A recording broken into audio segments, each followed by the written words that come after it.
নমস্কার বন্ধুরা। সম্প্রতি আফ্রিকার কেপ ভার্দের কাছে একটি ডাচ ক্রুজ শিপে হান্টাভাইরাস আউটব্রেকের কারণে প্রায় ১৫০ জন যাত্রী আটকে পড়েছেন। সরকারি চাকরির প্রস্তুতির জন্য কারেন্ট অ্যাফেয়ার্স এবং সায়েন্স অ্যান্ড টেক বিভাগে এই টপিকটি এখন অত্যন্ত গুরুত্বপূর্ণ।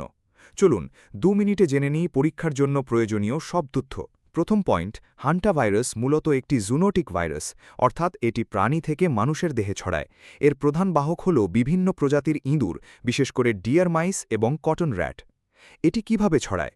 সংক্রমিত ইঁদুরের মল, মূত্র বা লালা শুকিয়ে বাতাসের ধূলিকণার সাথে মিশে যায়। মানুষ যখন সেই বাতাস শ্বাস-প্রশ্বাসের মাধ্যমে গ্রহণ করে, তখন এই ভাইরাস শরীরে প্রবেশ করে। এই প্রক্রিয়াকে বলা হয় এয়ারোসোলাইজেশন।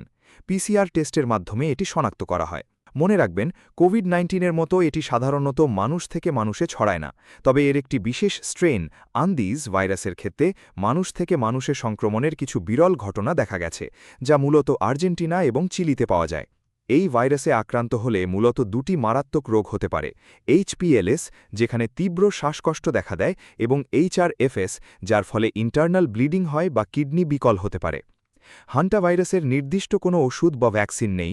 সাপোর্ট ও অক্সিজেন থেরাপি একমাত্র চিকিৎসা। তাই ইঁদুর নিয়ন্ত্রণ এবং পরিষ্কার পরিচ্ছন্নতা বজায় রাখাই একমাত্র উপায়। ইউপিএসসি, স্টেট পিএসসি বা অন্যান্য পরীক্ষার জন্য এই পয়েন্টগুলো অবশ্যই নোট করে নিন। শর্টসটি ভালো লাগলে লাইক করুন, বন্ধুদের সাথে শেয়ার করুন, আর এমন আরও আপডেটের জন্য চ্যানেলটি এক্ষুনি সাবস্ক্রাইব করুন।